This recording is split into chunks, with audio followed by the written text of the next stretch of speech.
Buenas tardes, ¿me escuchan? Sí, perfectamente. Se escucha. Y escuchamos perfecto. Bueno, soy Juan Manuel Irrazábal, Vilma Viseile y la doctora Estela Maris Martínez me conocen, el doctor Zaffareni no.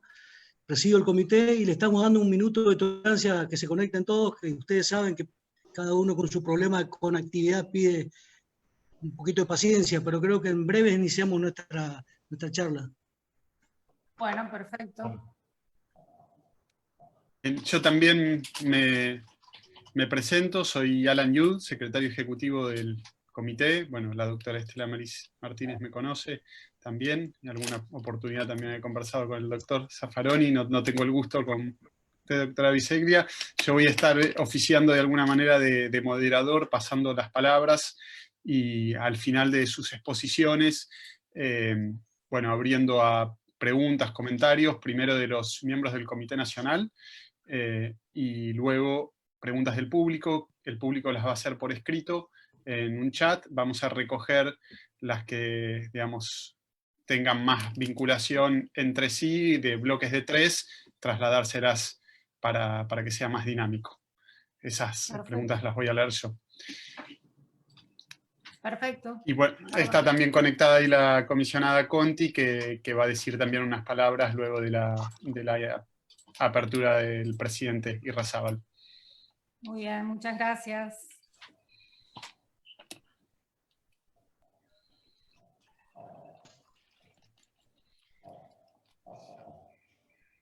Aprovecho para comentarles, mientras que tuvimos más de 370 inscripciones, y entiendo, corríjanme, presidente, Diana, si me equivoco, la primera conferencia de este tipo que realiza el comité, así con esta masividad, más allá de jornadas que se hicieron en el Congreso y la Asamblea Anual, así que estamos muy contentos con la convocatoria, la repercusión. Muy bien. Bueno, nosotros le pedimos, yo soy docente de la UBA y de Lomas de Zamora, y pedí a los alumnos que se anotaran, así que espero que así lo hayan hecho también. No sé si hay un límite, espero que no. Hay un límite de conexiones en Zoom. Las personas que no llegaron a inscribirse se pueden conectar por Facebook sin límite de participantes. Perfecto. Solo que los que están en Facebook no pueden hacer preguntas. Una aclaración también es que Adolfo Pérez Esquivel lamentablemente no nos va a poder acompañar por un tema personal que le surgió, bueno, recientemente. Nos manifestó su disposición a participar de próximos encuentros, pero lamentablemente no va a poder estar hoy. Bueno.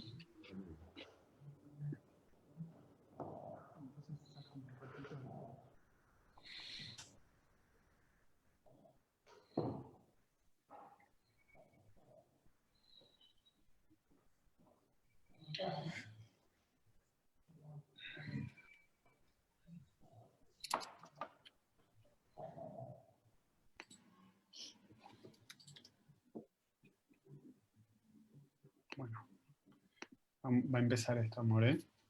En un momento me voy a tener que levantar. Está bien. No se va a apagar la cámara.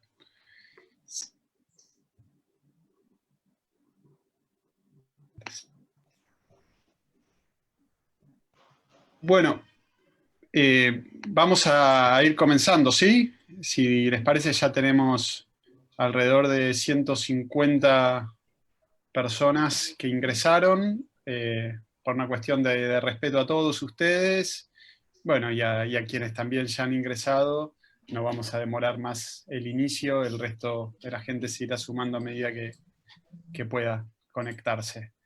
Pero si les parece bien, entonces vamos a comenzar. Bien. Bueno, ahora me dirijo un poco al... Bruno, no sé si el público nos está escuchando ya, cómo se habilita...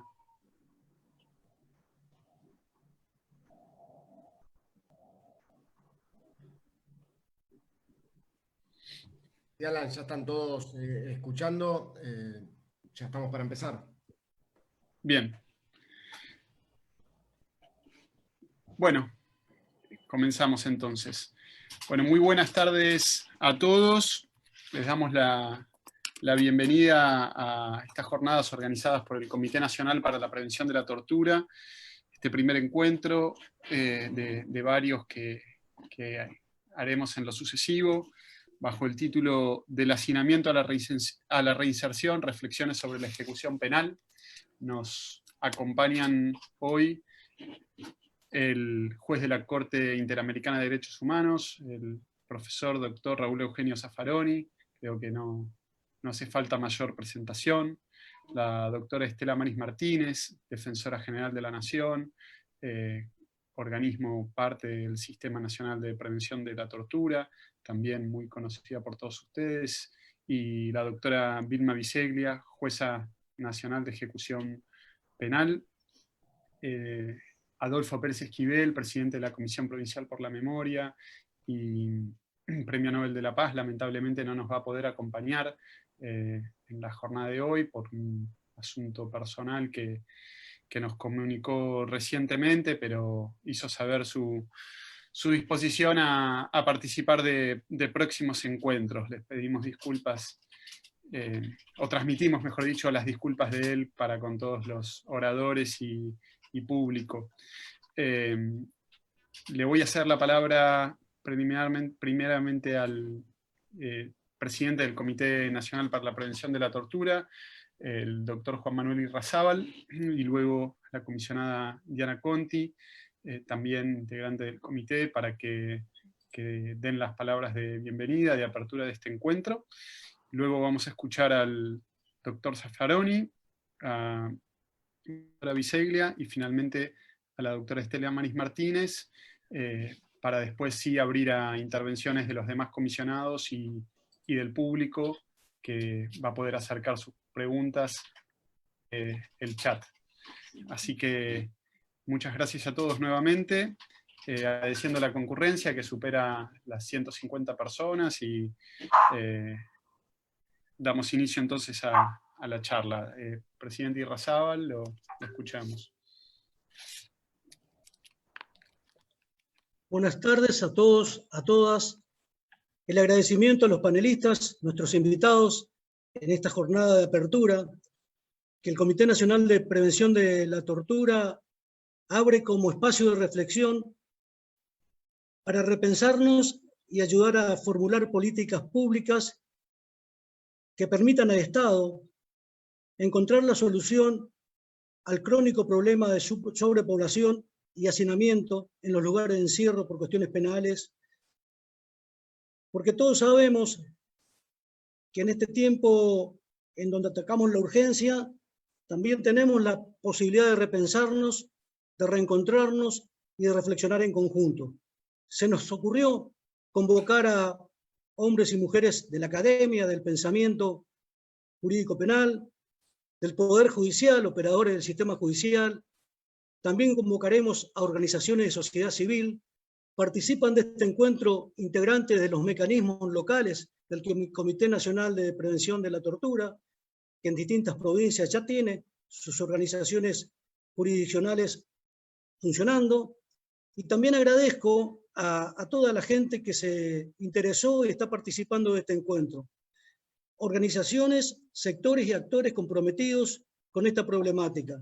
En conjunto creemos en esta etapa de reflexión compartida podemos ir enriqueciendo la posibilidad de fortalecer políticas públicas eficaces, porque con hacinamiento, con sobrepoblación, todos sabemos, no hay posibilidades de prevenir torturas, malos tratos, crueles, inhumanos, degradantes, y en realidad nuevos modelos carcelarios implican nuevos modelos coactivos. Tenemos que tener una mirada sobre política de seguridad, sobre política criminológica y en definitiva, y por último, sobre lo que tiene que ver con la ejecución penal. Les doy nuevamente el agradecimiento a todos y cada uno de los que están participando en el encuentro. Va a ser enriquecedor el aporte de ustedes y fundamentalmente es una apertura de un espacio que lo mantendremos vivo hasta la conclusión que podamos arribar en conjunto. Le voy a pedir a la comisionada Diana Conti que complemente esta introducción con el formato de las sucesivas jornadas, pero fundamentalmente la intencionalidad política e institucional de la misma. Muchas gracias. Bueno, ¿cómo les va? Buenas tardes a todas y todos. Espero que me estén escuchando, ¿sí? ¿Se escucha? ¿Se escucha, Diana? Perfectamente, sí, se escucha. El Comité de Prevención de la Tortura tiene 2 escasos años de funcionamiento, con un gran esfuerzo, con límites presupuestarios severos, con bajas, 2 comisionados, uno ha renunciado y el otro que representaba a la Secretaría de Derechos Humanos dejó de estar. Fuimos haciendo un trabajo que es importante, pero es enorme, porque ser el órgano rector del sistema de la prevención de la tortura en un país tan extenso como el nuestro, con un sistema político federal, donde rigen las autonomías provinciales, donde hay límites para los procedimientos penales, no así para el Código Penal, que por suerte es único. Aún así, bueno, hemos andado y caminado y vamos haciendo camino. En este camino tuvimos alguna intervención en el Senado de la Nación, alguna intervención de propuesta parlamentaria, y mientras visitábamos cárceles y constatábamos el imaginado hacinamiento que se da en la casi totalidad de las cárceles argentinas, hacinamiento que favorece la violencia, que favorece el trato degradante, que favorece la tortura. Imaginamos en algún momento, y lo pidió alguno de los comisionados, elaborar propuestas de ley. Es también nuestra función elaborar propuestas de ley. Y en realidad, en eso estábamos. Era una propuesta derogando todas las leyes del periodo macrista y algunas anteriores, que modificaron la ley de ejecución penal, que hicieron más punitiva la prisión preventiva, que no permitían salidas transitorias, que limitaban las excarcelaciones, al hacinamiento que desde hace un tiempo, desde casi siempre en nuestras cárceles tuvieron las leyes de fragancia, las leyes impulsadas por el macrismo, permítanme que lo diga y no quiero politizar el tema, favorecieron absolutamente el hacinamiento. Y fueron cambiando la mirada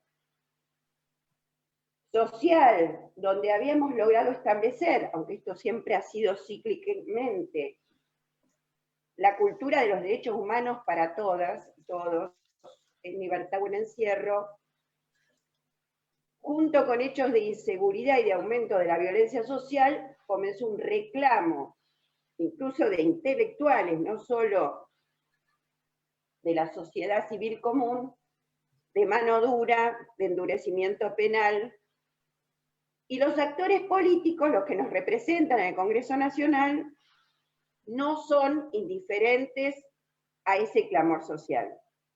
2 años del gobierno macrista yo fui legisladora, presidía o vicepresidía asuntos constitucionales y legislación penal, y me costaba juntar número en nuestro propio bloque para limitar el avance punitivista que la ministra de Seguridad encabezaba con orgullo, que era Patricia Bullrich, y que había sido presidenta de la Comisión de Legislación Penal, con lo cual todas las propuestas que le habíamos abortado, las llevó a cabo con el poder que le dieron los votos para ocupar la presidencia de la Nación y sus ministros. Por lo tanto, cuando estábamos como comité en la elaboración de propuestas legislativas, al presidente, a Juanchi Irrazábal, se le ocurrió, y yo rápidamente tomé la idea, que en lugar de hacer propuestas, buscáramos una forma de generar un espacio de discusión sin actores políticos, por ahora no hay legisladores en estos paneles, donde pudiéramos acumular una masa crítica del sistema penal argentino, del encarcelamiento como regla, de rechazo a las penas alternativas a la prisión, y nuevas tácticas y estrategias para ver de qué manera incidir en la opinión pública, en el periodismo argentino, para cambiar la mirada. El primer panel es un lujo. Raúl Zaffaroni, Estela Maris, Vilma, no te conozco, pero te conozco por tus fallos y por tu valentía. Los jueces de ejecución tienen que ser valientes en el aquí y ahora. Son los que van a inaugurar esa discusión que intentamos profunda, que intentamos sincera y que intentamos se replique para predicar en nuestra sociedad la búsqueda de leyes que hagan de la justicia social, de la justicia penal, una verdadera justicia y no solo que utilice el sistema penal como un método de control social encarcelando a los que nos molestan. Por transgredir la ley penal puede ser, pero cuando nos molestan por ser distintos, por ser pobres, por no tener trabajo, por no tener cómo vivir, bueno, eso es meterlos en la cárcel y eso es torturar. Así que muchas gracias por estar aquí con nosotros. Muchas gracias, comisionada Conti, muchas gracias, presidente Irrazábal. Entonces le voy a ceder la palabra al doctor Raúl Zaffaroni. Lo escuchamos, doctor, por espacio de 10, 15 minutos. Seguramente serán muy enriquecedoras sus palabras. Bueno, muchísimas gracias. Es un gusto realmente participar en esta iniciativa. Es decir, la buena voluntad que ustedes ponen va a chocar inevitablemente con una serie de inconvenientes y de obstáculos de los cuales supongo que son conscientes. Desde hace 30, 40 años, desde que se produjo el gran encarcelamiento norteamericano, es decir, desde que Estados Unidos alteró lo que era más o menos su índice de prisionización tradicional a lo largo de muchísimos años, diría que más de un siglo prácticamente. A partir de entonces cunde por toda la región, invade el continente, una política de tolerancia cero con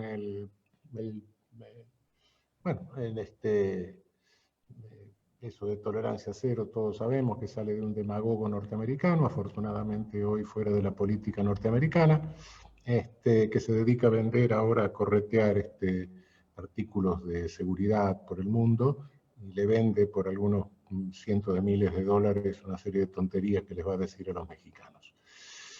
Bueno, pero todo eso es el discurso de medios.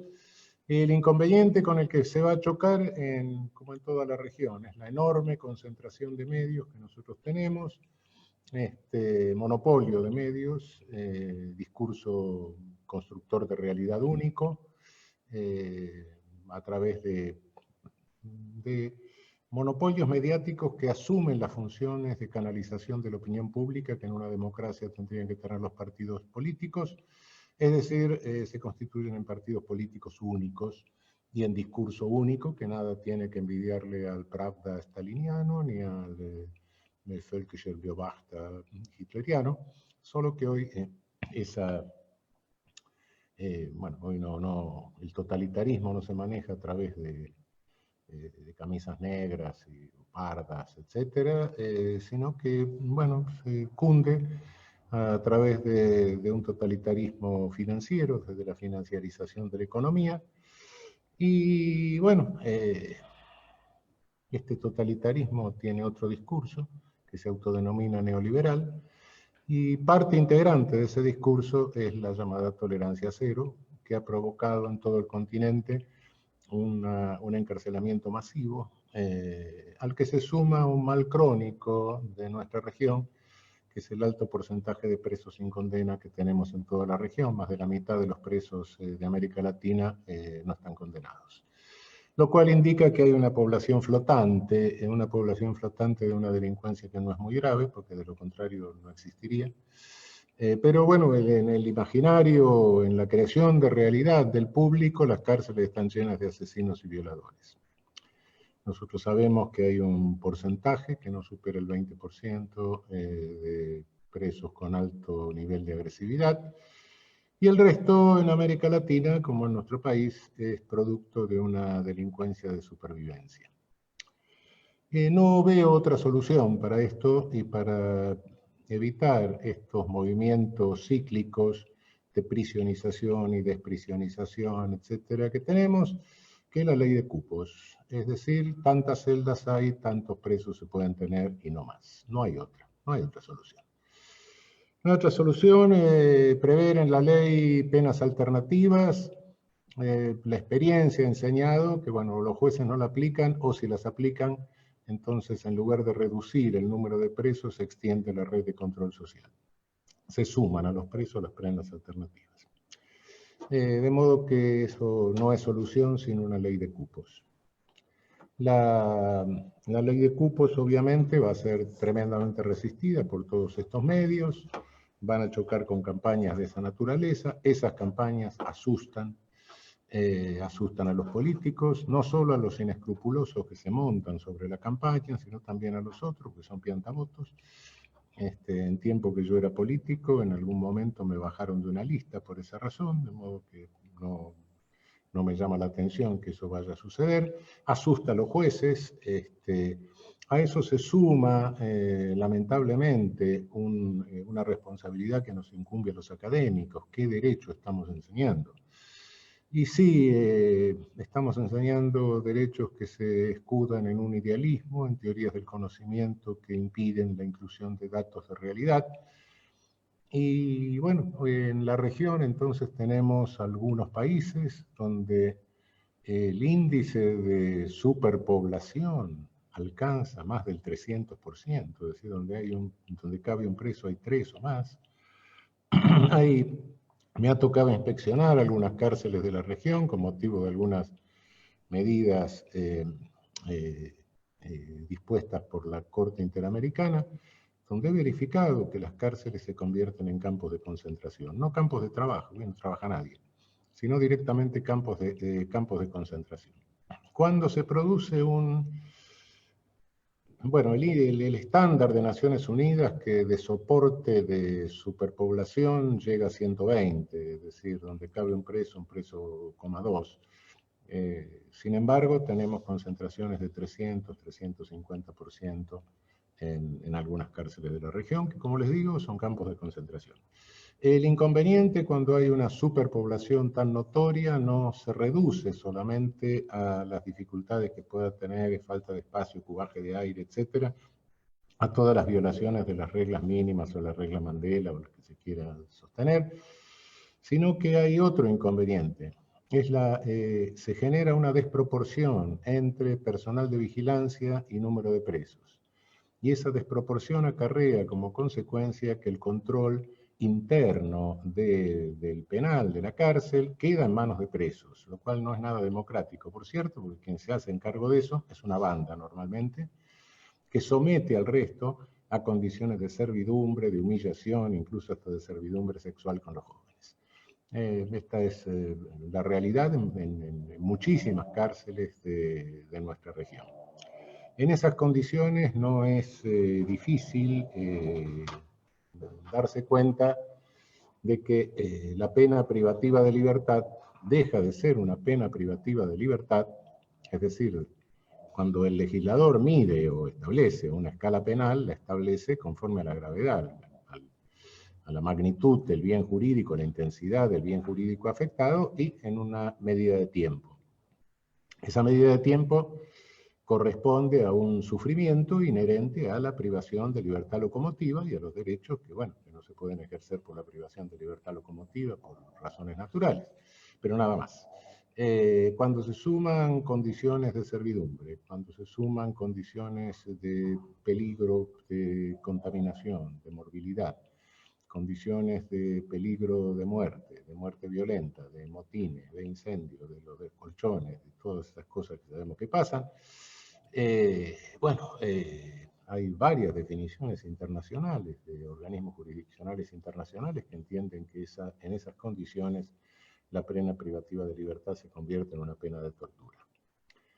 Me pregunto, con el Código Penal y la doctrina penal en la mano, un juez que envía a alguien preso a una cárcel donde rigen esas condiciones, ¿qué es desde el punto de vista jurídico penal, sino un autor inmediato de tortura? Guste o no guste, doctrina penal en la mano, no me cabe duda que esto es así. Sin embargo, nosotros desde la academia difundimos teorías en que el derecho penal que enseñamos es nada más que una coherencia normativa de deber ser, cuyo principal valor es la completividad lógica del sistema, la no contradicción del sistema, y que obturan cualquier incorporación de datos de realidad. Esa es la triste realidad. Con eso le estamos dando a los jueces lo que desde un punto de vista criminológico se llaman mecanismos de neutralización de valores, si es antes del acto, ex ante, o mecanismos de racionalización si es ex post. De modo que sí, nos incumbe también desde la academia una enorme responsabilidad porque estamos proveyendo discursos de elusión de valores o de mecanismos de huida, como se quiera llamarlos. Desde este ángulo, lo que estamos viendo en toda la región es, por ende, el gravísimo deterioro de todos los establecimientos penales, cunde este punitivismo populachero, no populista como dicen algunos, sino populachero. La traducción correcta de Felkish es populachero, no es populista. En estas condiciones, yo creo que lo que ustedes se proponen va a ser sumamente difícil por los obstáculos con que habrán de chocar. Naturalmente, el primer obstáculo con que habrán de chocar son los deformadores de opinión, esos sujetos que se disfrazan de periodistas y de comunicadores, porque en realidad son actores y actrices que actúan en función de lo que les encomiendan sus jefes de redacción o sus gerentes, etcétera, en estos grandes monopolios que son las corporaciones mediáticas de nuestra región. Frente a las cuales la que nosotros tenemos, por cierto, resulta pequeña, pues si las comparamos con otras es un pequeño negocio de almacén, comparado con otras que son mucho más poderosas en la región y que realmente no dejan ningún espacio para el ejercicio de la democracia plural. Este es un problema de nuestra democracia que naturalmente incide sobre esto. No llevamos la peor parte en la Argentina, hay otros países que la llevan mucho peor. Frente al problema que ha suscitado la pandemia, estamos viendo en el continente situaciones que son realmente gravísimas. La situación de Perú es muy grave, la situación de la República de El Salvador es gravísima.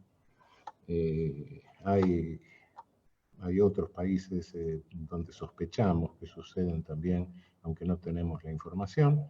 Respecto de Perú, sí ha habido una advertencia de la Comisión Interamericana de Derechos Humanos. Suponemos que en Brasil tienen que estar pasando catástrofes, aunque no las conocemos. Y cuando advertimos ese riesgo en nuestro país, como resultado de recomendaciones de la Organización Mundial de la Salud, del Comité Internacional de la Cruz Roja, de la Relatora Especial de Derechos Humanos de Naciones Unidas, del Relator Especial de Independencia Judicial de Naciones Unidas, del Instituto Latinoamericano de Prevención del Delito, el ILANUD, de la Comisión Interamericana, de la Corte Interamericana, de nosotros, del Papa. Se nos respondió con la campaña mediática que ustedes han visto, vergonzosa, realmente bochornosa, realmente, diría yo que coprófila, poco menos. Es decir, no hay ningún reparo, como que este totalitarismo financiero en el mundo es la manifestación de la criminalidad organizada más sofisticada y fuerte que existe. Y por supuesto, los virreyes que tenemos en nuestra región, algunos, no hacen más que responder a esto, y sus partidos políticos de publicidad son los monopolios mediáticos. De modo que van a chocar con todo eso. Lamentablemente, tengo que decirle la verdad. No lo estoy engañando. No sean ingenuos, van a tener todo ese tipo de obstáculos, que van a acudir a cualquier medio porque no tienen límites, ni éticos, ni legales, no digo morales ya, pues inmoralidad total. De modo que, bueno, sí, me parece muy positivo lo que se proponen hacer, pero en cuanto a las dificultades que van a tener, son dificultades grandes y dificultades que son estructurales a nuestro Estado de Derecho, más o menos de derecho que tenemos, con los inconvenientes que tiene, a las violaciones al principio republicano de gobierno, a los principios democráticos que sufrimos. Y bueno, les deseo la mejor de las suertes, pero no les oculto las dificultades con que se van a encontrar. Y en cuanto a medida, la única medida que encuentro para resolver esto es la medida del cupo, lo cual no tiene que alarmar, y con esto termino. No tiene que alarmar porque, en definitiva, cada país tiene el número de presos que quiere. No porque vaya a soltar a los homicidas y violadores, eso no lo sueltan en ningún lugar del mundo, ni eso fuera un problema nunca. Antes los mataban, ahora le ponemos penas largas, etcétera, eso están fuera de problema. Todo aquello que está más o menos cercano a la psicopatía, eso no es un problema. Lo que es un problema y nunca se supo qué hacer es la delincuencia molesta, que nunca hace nada muy grave, pero que molesta, permanentemente molesta, que es la delincuencia de supervivencia, por regla general. Y en esa no hay reglas, no hay reglas. Eso explica que haya países que tienen un altísimo índice de prisionización, como Estados Unidos, que se ha vuelto campeón del mundo, la ha superado a Rusia, que era la tradicional campeona, y al lado está Canadá, que tiene uno de los índices de prisionización más bajos del mundo. Rusia, como les decía, siempre fue, porque le era barato, Rusia nos manda a Siberia, listo.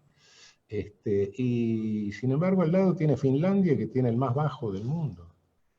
Entonces la solución no es ni construir más cárceles, porque la experiencia mundial es que donde hay una celda siempre está ocupada, donde hay cárcel siempre debe haber cárcel superpoblada, y la solución tampoco es pensar que con unas leyes vamos a bajar. No. La solución es el sistema de cupos, es decir, bueno, decidimos tener el número de presos que podemos tener, listo, y que no lo podemos tener, no lo tengamos preso.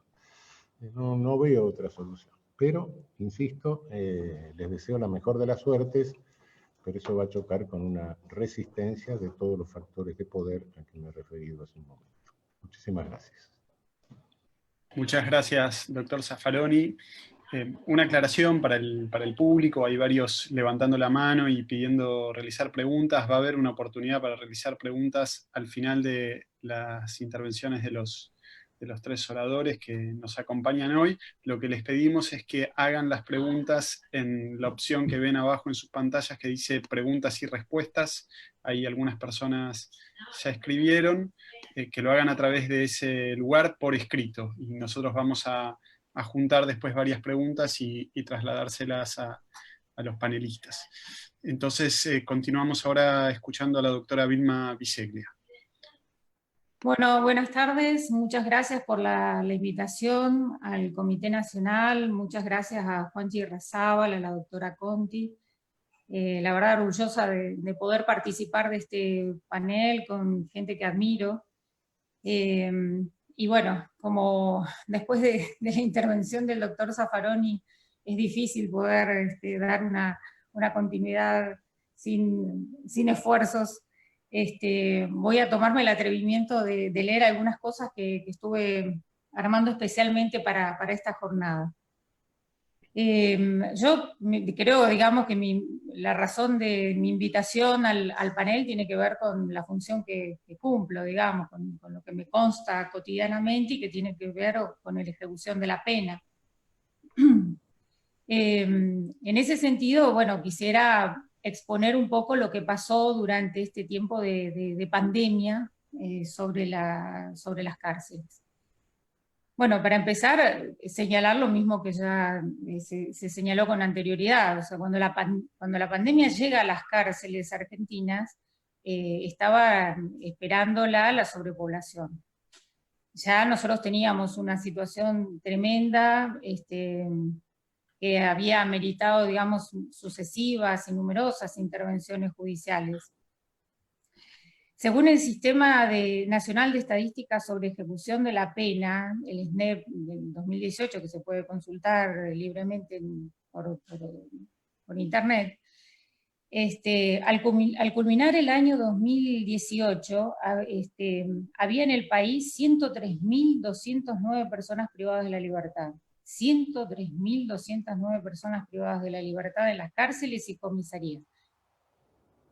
El dato en sí mismo es tremendo, pero si tomamos en cuenta que 4 años antes no había 30.000 personas más, es decir, en esos 4 años se incrementó la población en 30.000 personas, la población penitenciaria.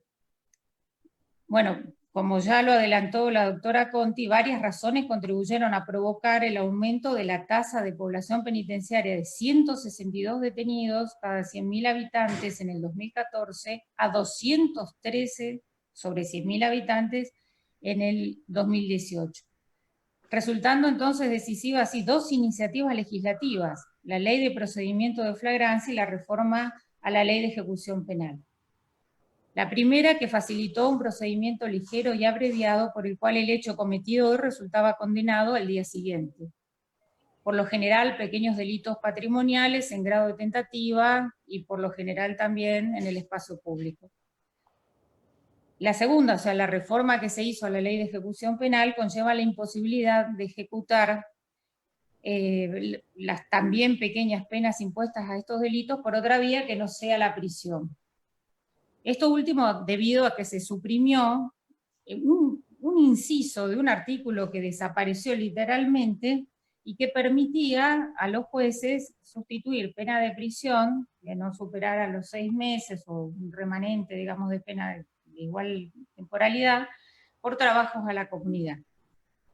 Si bien la reforma a la Ley de Ejecución Penal estaba dirigida a ampliar el elenco de delitos graves respecto de los cuales sus autores no pueden acceder a ningún régimen liberatorio, lo cierto es que la consecuencia más visible ha consistido en impedir la soltura anticipada de quienes han recibido condenas cortas, debido a que el tratamiento penitenciario por el que deben transitar para ser evaluados y calificados ha sido pensado en función de objetivos a cumplir durante el año y evoluciona conforme la aprobación de los mismos. Es decir, no existe la posibilidad de avanzar en la progresividad en penas cortas y las evaluaciones criminológicas terminan vaticinando pronósticos de reinserción social negativos, poniendo el acento en factores criminógenos que remiten a la reiterancia en el delito, a consumos problemáticos irresueltos antes de caer preso, sin poder poner en valor los logros obtenidos durante el encierro. La sobrepoblación en las cárceles provinciales es de aproximadamente el 100%, y en el ámbito federal del 30%. Y esta presencia, digamos, de esta sobrepoblación adentro de las cárceles se resolvió a costa de duplicar las camas en las celdas individuales, eliminar espacios destinados al estudio, al trabajo, a la recreación, para convertirlos en pabellones de población común. Bueno, la ilegitimidad de todas estas decisiones fue declarada en decenas de habeas corpus que fueron sustanciados a lo largo y ancho del país, que en realidad son pálidos reflejos de Berbisky, donde la Corte en el año 2005 ya dio pautas concretas sobre cómo se tiene que garantizar el alojamiento de los detenidos sin que hasta la fecha se haya dado cumplimiento a ello. Bueno, tales adaptaciones edilicias, como un poco ya lo adelantó el doctor Zaffaroni, se debe a que no tenemos ley de cupo. No tenemos ley de cupo carcelario. Y si bien se encuentra abocado al tema, el Comité Nacional de Prevención de la Tortura y respecto de su necesidad y urgencia vienen haciendo reiterados aportes la Procuración Penitenciaria de la Nación y la Comisión Provincial por la Memoria.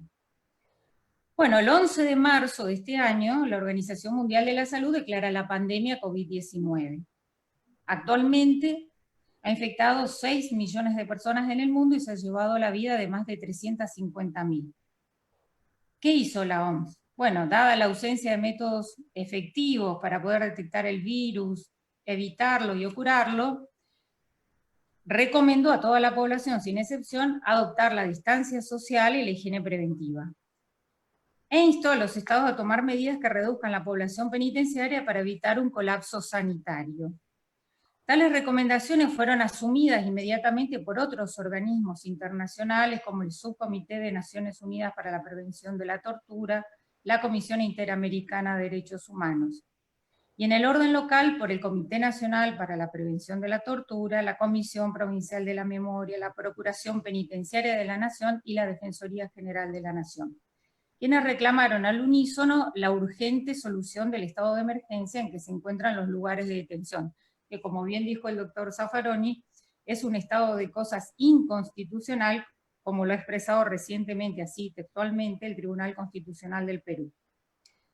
El Comité Nacional para la Prevención de la Tortura solicitó la elaboración de una lista de personas privadas de libertad en situación de riesgo de vida a raíz de la pandemia COVID-19 y de aquellas en condiciones de acceder a beneficios previstos por la ley, agrupando situaciones, adoptando criterios generales para evaluar cada caso, con miras a la concesión de los beneficios de arresto domiciliario, salidas transitorias, libertad asistida, semilibertad, tomando especialmente en cuenta aquellos que se encuentran a 12 meses de cumplir su condena, estén en condiciones de acceder a beneficios previstos por la ley o hayan sido condenadas a penas menores a 3 años, considerando solo excepcionalmente a quienes hayan sido condenados por crímenes contra el derecho internacional o cuya liberación represente un serio riesgo para otros. También instó a revisar medidas cautelares privativas de la libertad, especialmente aquellas de personas que aún no cuentan con una sentencia de primera instancia y solo disponen disponer la privación de la libertad como una última instancia en forma excepcional. Bueno, en otros países como en Chile, Bolivia, Francia o Italia, el Poder Ejecutivo, los poderes ejecutivos de cada uno de estos países adoptaron medidas generales por decreto para facilitar la conmutación de penas y la urgente liberación de plazas dentro de las unidades penales. Y les recomiendo al respecto un trabajo muy interesante que hicieron los profesores Alderete Lobo y Gustavo Plack, entre otros, que se llama Emergencia Carcelaria y Pandemia en la Argentina, que fue publicado por el Instituto de Estudios Jurídicos de Ejecución Penal de la Universidad de Palermo. En nuestro país no sucedió eso. Las expectativas de despoblamiento de las desbordadas cárceles estuvieron centradas en el Poder Judicial. Ello trajo aparejado 28 acordadas provenientes de la Corte Suprema de Justicia de la Nación, de la Cámara Federal de Casación Penal y de la Cámara Nacional de Casación en lo Criminal y Correccional. Las mismas procuraron organizar el trabajo judicial y establecer ciertas prioridades.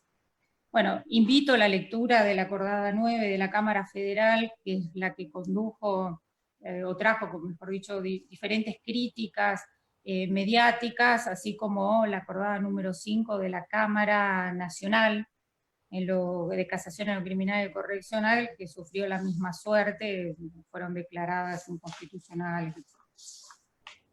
Todas ellas, por supuesto, estaban dirigidas a lograr evitar la sobrepoblación y al mismo tiempo atender las necesidades de personas que tenían o que tienen con morbilidad, o sea, se encuentran en especial peligro frente al COVID.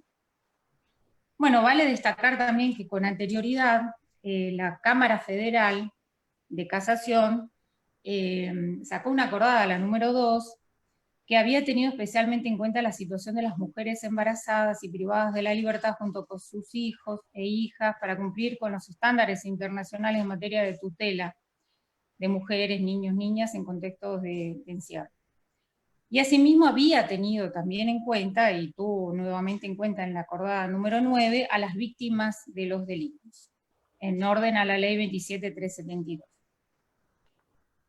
Por su parte, desde el Poder Ejecutivo se tomaron diversas iniciativas. Se suspendieron las visitas de familiares al interior de los penales y a modo de compensación en alguna de las provincias se habilitó la tenencia de teléfonos celulares y computadoras que garantizaran el mantenimiento de esos vínculos. También se reforzó la entrega de elementos de prevención y de cuidados sanitarios, así como la vigilancia epidemiológica en los pabellones, a lo que se sumaron listados, los listados privados de la libertad, en condiciones de especial vulnerabilidad frente al COVID, que en el sistema federal incluyó 1.280 detenidos. Bueno, nada de todos modos evitó que el virus ingrese a las cárceles. El 24 de abril pasado, en el penal de Devoto, estalló el reclamo de los detenidos ante el conocimiento de que trabajadores penitenciarios habían enfermado. Reclamaron entonces atención médica, farmacológica y judicial, en particular el cumplimiento de la acordada 9 de la Cámara Federal de Casación Penal ya citada. El marco otorgado por una mesa de diálogo convocado por el Ministerio de Justicia de la Nación permitió pacificar el conflicto y reanudar conversaciones entre distintos sectores, privados de la libertad incluidos, que pudieron expresar sus inquietudes y sus temores frente a la pandemia.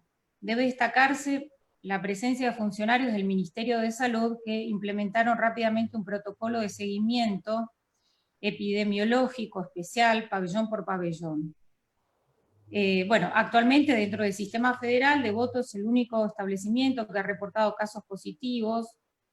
Si bien la situación parece controlada, subsiste una alerta porque, como se sabe, cada pabellón tiene 80 personas, son pabellones comunes, con un solo baño y una sola cocina. No existen por el momento datos oficiales que acrediten la deseada congestión de las cárceles, no obstante, en el marco de la mesa de diálogo se ha informado la disminución de detenidos en el orden federal de 14.000 a 12.000 aproximadamente, o sea, 14.000 que había hacia finales o principios de este año, digamos, a 12.000. Esta disminución se ha debido en parte a algunas prisiones domiciliarias y libertades concedidas, pero principalmente a que los egresos por el vencimiento de pena no se compensaron con nuevos ingresos porque desde el comienzo de la cuarentena decayó sustancialmente el número de delitos, no solo en la ciudad de Buenos Aires, donde robos y hurtos disminuyeron el 89%, y en general en todo el país decayeron las denuncias un 72%. Fenómeno que también se verificó en otros lugares del mundo. En el caso de las mujeres embarazadas, con niños o con enfermedades de riesgo ante un posible contagio, se observó una rápida disminución de su número en el ámbito federal de 900 a 600 aproximadamente en cárceles federales. Al día de la fecha, por ejemplo, en la unidad 31 existen 5 mujeres con 6 niños, nada más detenidas, y en el complejo 3 de Salta, el complejo federal también, 3 mujeres con 3 menores. La población transexual, conforme también se nos informara oficialmente, no ha modificado su número, pese a hallarse por razones de comorbilidad dentro de los listados de personas especialmente vulnerables ante el posible contagio de COVID-19. Bueno, ahí es posible que la ausencia de vínculos sociales o afectivos estrechos hayan imposibilitado concretar muchas veces estas prisiones domiciliarias, justificar entonces el requisito de arraigo, dado que gran parte de esa población es extranjera. Sobre las dificultades del proceso de otorgamiento de prisión domiciliaria a las mujeres con hijos pequeños a su cargo, conviene advertir que se tiene especialmente en cuenta el derecho superior de los niños, por lo cual intervienen en la evaluación del restablecimiento de ese vínculo entre madre y niños, no solo el área de asistencia social del servicio penitenciario, sino también el Consejo de Niños, Niñas y Adolescentes, el área social de la Dirección Nacional de Monitoreo Electrónico y la Unidad Funcional para la Asistencia a Menores de 16 años de la Defensoría General de la Nación. Es frecuente observar que una vez en el domicilio las mamás tienen dificultades para retomar el vínculo con sus hijos, ya que sus relaciones familiares y de pareja suelen estar marcadas por la violencia, la pobreza y muchas veces por el consumo problemático de drogas. Sostener la prisión domiciliaria es un gran desafío porque se requiere de un acompañamiento institucional e interdisciplinario que garantice el sustento económico, fomente la inclusión social y laboral con perspectiva de género, es decir, teniendo en cuenta a la mujer como tal, en su individualidad y a la vez en el rol que ejerce y constituye al grupo como familia. Por esa razón, el fracaso de las prisiones domiciliarias de las mujeres con niños o con personas discapacitadas a su cargo es también social.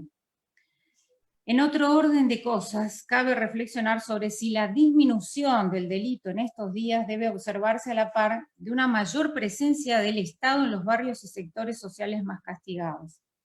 No es un dato menor que se haya podido llegar a esos 9 millones de ciudadanos con dificultades de todo tipo, incluso para recibir la ayuda social, tal como lo ha transmitido el Ejecutivo en reiteradas oportunidades.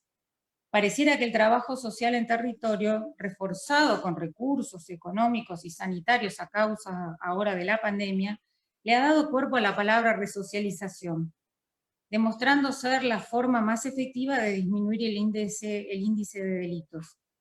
El desafío será luego implementar un plan global político-criminal que ordene e incluya, bueno, que el doctor Zaffaroni nos ha dedicado éxitos por el momento.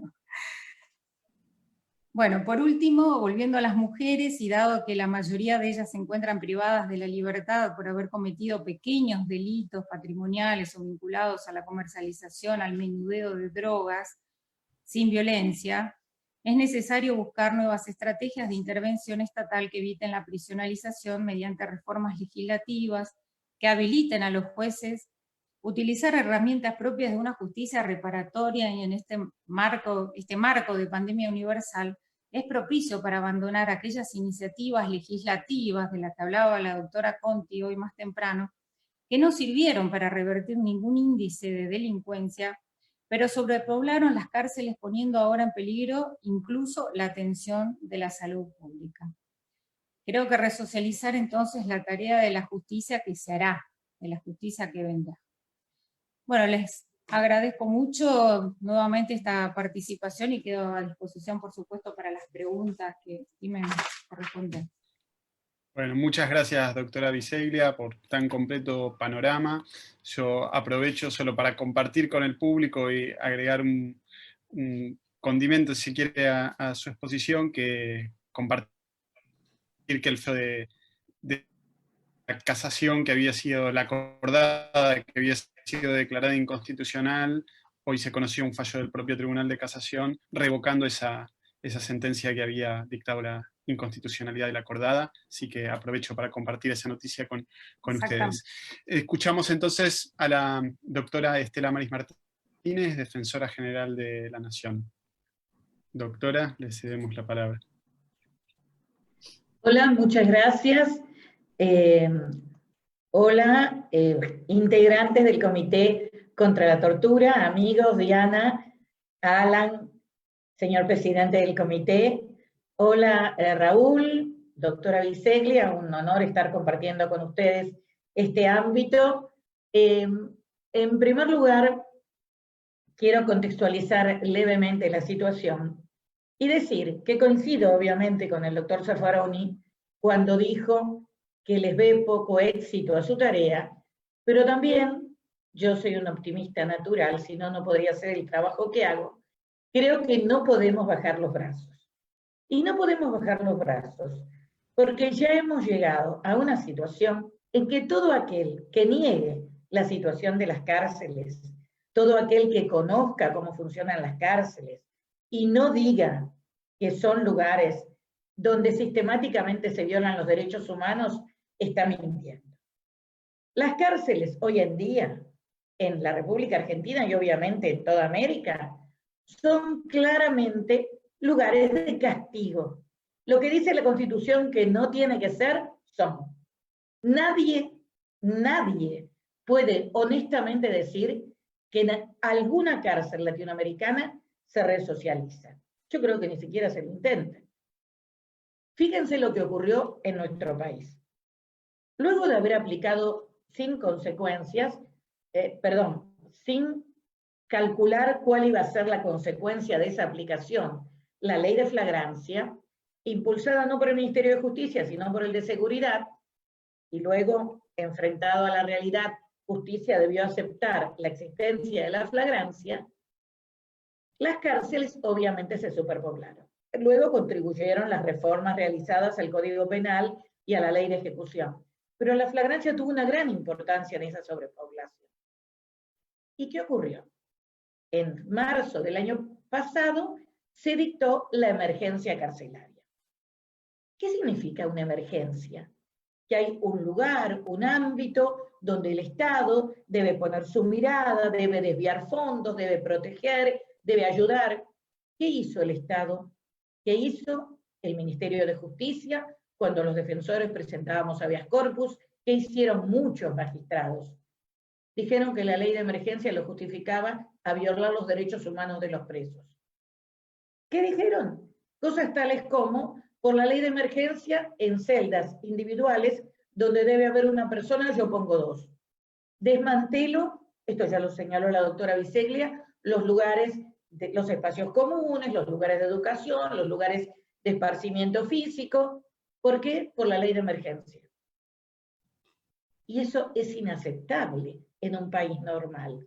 La emergencia significa todo lo contrario, que hay un área debilitada que se debe proteger. Pero esto no ocurrió, ocurrió exactamente lo contrario. Al día de hoy, donde además de la emergencia carcelaria que preexistía, se sumó la emergencia sanitaria, tenemos una población altamente vulnerable y altamente en riesgo. Cuando se dictaron distintas resoluciones judiciales acordadas, o resoluciones judiciales como la de la provincia de Buenos Aires, destinadas a aliviar la sobrepoblación carcelaria, más allá de que pueda haber habido o no algún error puntual respecto a quién se benefició, la cuestión es que, lejos de aplicarse racionalmente y sistemáticamente, todo el mundo actuó como si las cárceles estuvieran superpobladas, como señaló el doctor Zaffaroni, por una multitud clara de asesinos, violadores, gente que cometió delitos gravísimos, cuando eso es falso. El origen de la sobrepoblación es básicamente la reincidencia. Hay un montón de personas privadas de su libertad que son personas que han cometido varias veces delitos absolutamente insignificantes. Delitos que en realidad no ponen en peligro a la sociedad. ¿Y qué pasa con esas personas? ¿Qué pasa con las personas a las que se las somete a una suspensión de juicio a prueba, o que tienen una condena condicional, o una suspensión de juicio a prueba? ¿Qué ocurre con ellos? ¿Cómo los acompaña el Estado? No cómo los controla, ¿cómo los acompaña? Los acompaña con un organismo que antes era el Patronato de Liberados, que no funcionaba bien, y que ahora tiene un nombre rarísimo, una sigla incomprensible en el ámbito del Poder Judicial, una sigla absolutamente poco empática, que sí tiene a una abnegadísima funcionaria a cargo, que da su vida por hacer bien su trabajo, y cuenta con 50 colaboradores para controlar a aproximadamente 15.000 personas. Yo creo que no tendrían que controlar, tendrían que acompañar, tendrían que ayudar, tendrían que poder ser un verdadero puente entre esta gente y los jueces. Pero claro, 50 personas pueden ayudar a 15.000, eso es absurdo. Entonces el Estado, que según ha sido el presidente de la Nación, a quien yo obviamente creo y doy absoluta fe, tengo absoluta fe en sus palabras, dijo que este gobierno tiene una visión humanista de la problemática penal. Esa visión humanista tiene que decidir qué va a hacer. Si sigue construyendo cárceles que claramente no sirven para nada, salvo, claro, para inocuizar. Mientras la gente está presa, no se reduce su ámbito de comisión de delitos. No delinque afuera, delinquirán entre ellos los más peligrosos, pero se reduce su ámbito de comisión de delitos. si va a seguir construyendo cárceles, con lo caro que es y con lo mala que es esa apuesta, o si finalmente se va a mirar hacia otro lado, se le va a explicar a la gente, se va a sostener una política criminal a lo largo de los gobiernos, y se va a explicar a la gente sinceramente que cada vez que enviamos una persona a prisión, lo que hacemos es garantizar que salga con muy buena voluntad igual, en la mayoría de los casos un poco peor, por resentimiento, por lo mal que fue tratado, por la falta de posibilidades cuando estaba en la cárcel, por la violencia a la que fue sometida. Entonces, si sabemos que esto es así, ¿qué sentido tiene dar vuelta la cara para otro lado y seguir apostando a esta situación? Cuando desde la Defensoría General se denunció ante la Comisión Interamericana la imposición de perpetuas a menores de edad, hicimos un control. A ver, en el Servicio Penitenciario Federal, ¿cuántas personas se dedican a seguridad y cuántas a talleres, a enseñanza, asistencia social, a cuestiones médicas, psicólogos? Los que hacen tareas que no son de seguridad no llegan al 10%.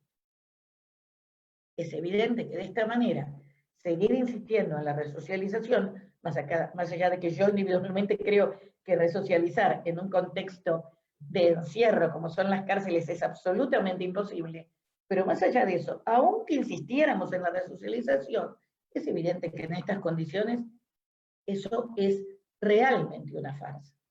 Sin embargo, nos mantenemos en la misma posición y no avanzamos con ley de cupo, que sería una solución. Por lo menos se visibilizaría cuántas personas pueden realmente entrar en una unidad de detención. Insisto, con ley de cupo, reforzando la posibilidad de medidas alternativas serias, importantes, porque si seguimos con la posición que estamos ahora, estamos nuevamente hipotecando el futuro de la sociedad. Si seguimos aumentando la cantidad de personas privadas de su libertad, a los cuales no se les da ninguna solución, ninguna alternativa, cuando salen, estar peor que cuando entraron, pero además buscan trabajo, no lo encuentran, buscan alternativas y terminan recayendo obviamente en la delincuencia porque no tienen otra salida. El Estado no se hace cargo de ellos. No se hace cargo cuando están presos, pero mucho menos se hace cargo cuando salen. Entonces, en este ámbito, a mí me resulta muy gracioso cuando ciertos políticos se vanaglorian de combatir el crimen. El combate contra el crimen, perdón, es una frase que odio, pero de cualquier manera la uso porque es muy gráfica. En ese supuesto combate contra el crimen, cada vez que ponemos una persona presa, perdemos una batalla. No ganamos, perdemos una batalla.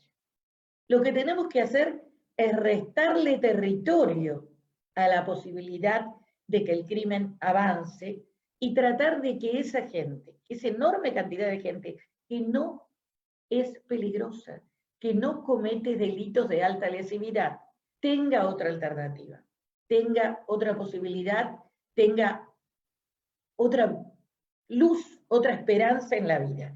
Y eso es lo que no estamos haciendo.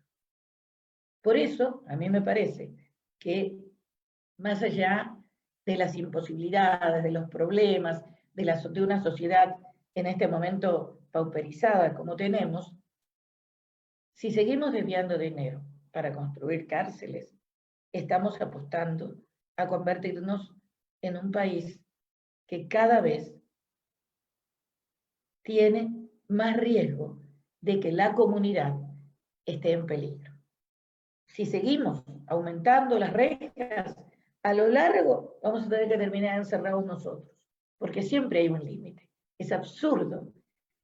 Si nosotros inyectamos violencia en la sociedad, vamos a recibir violencia. Esto es así. Por eso, me parece que sin tener una visión infantil sobre el tema, una visión lírica, siendo consciente de que hay verdaderamente personas que lamentablemente el derecho penal no se le ha ocurrido hasta ahora otra alternativa que la cárcel, aunque sabe que tampoco es solución para las personas muy violentas, pero no tenemos otra solución. Yo creo que sí nos merecemos, pero para eso tiene que ser una política sostenida en el tiempo, tratar de inventar y sostener y darle a la gente que realmente tuvo un fracaso en la vida la posibilidad de poder ser acompañada por la sociedad y tener una nueva oportunidad. Esto es especialmente valioso, especialmente importante cuando hablamos de los jóvenes en conflicto con la ley, que están absolutamente desamparados. Pese al fallo de la Corte Interamericana de Derechos Humanos, seguimos sin tener una ley que abarque la conflictividad penal de los jóvenes en conflicto con la ley. Seguimos al día de hoy sin que el Congreso dicte una ley que brinde un panorama claro y respetuoso de sus derechos para las personas jóvenes, pero no se limita a ellos, si bien ellos son los que tienen más posibilidades de poder evadirse de la cadena de reiteración, sino para todas las personas. Y siendo conscientes, insisto, que cada vez que enviamos a una persona a la cárcel, estamos aplicándole un castigo. Cada vez que los jueces envían a una persona a la cárcel, saben que lo que hacen es castigar. Que no, nadie, es mentira que esa persona, que le estamos dando una oportunidad. La oportunidad, si existe, si el Estado se la sabe dar, va a estar afuera de la cárcel y no adentro. Por eso los felicito por la idea que tienen, por más que sea muy difícil, creo que tenemos que seguir tratando de luchar y tratando de revertir la visión generalizada, e insisto, si alguna vez, por un milagro, por lo que fuera, logramos que la sociedad vea realmente cuál es la verdad, me parece que recién ahí vamos a empezar a ganar realmente en ese momento la batalla para tener una sociedad más segura, más justa y más democrática. Muchas gracias. Muchas gracias, doctora. Antes de pasar a los comentarios o preguntas, voy a ofrecer de vuelta la palabra al doctor Zaffaroni, a la doctora Bisceglia, o bien usted también, doctora Estela Maris Martínez, si quieren hacer alguna devolución o intercambio sobre lo que dijeron los otros oradores, y si no, continuamos. Continuamos, entonces, bien. Bueno, entonces vamos a darle la oportunidad primero a los miembros del Comité Nacional, comisionadas y comisionados que nos acompañan en su totalidad. Como ustedes saben, el comité es un órgano plural de 13 miembros, tal como indicó la comisionada Conti al principio. En este momento hay 10 en funciones, y el comisionado Ricardo Nioy justamente quería hacer una pregunta, así que le cedo la palabra a él. Buenas tardes a todos y a todas. Primero, bueno, saludar a todos y a todas y agradecer por la participación de esta jornada, en especial, bueno, a la doctora Martínez, a la doctora Bisceglia y al doctor Zaffaroni por tan claras y precisas exposiciones, realmente muy rico todo lo que nos están comentando y lo que nos están diciendo, pero mi pregunta va para el doctor Zaffaroni, y en este sentido preguntarle si la ley de cupos tiene conocimiento, si esta ley de cupos que habló se aplica en algún lugar del mundo, cómo fue su implementación y qué resultados obtuvo en esta implementación, o cómo se fueron dando, digamos, los resultados, algunos por ahí aparentes y otros por ahí finales, y si tiene conocimiento si esta ley de cupos funciona o no. Muchas gracias. Bueno, la ley de cupos, que yo sepa, no se aplica y no podría aplicarse en la región, porque lógicamente implica una resistencia a este movimiento.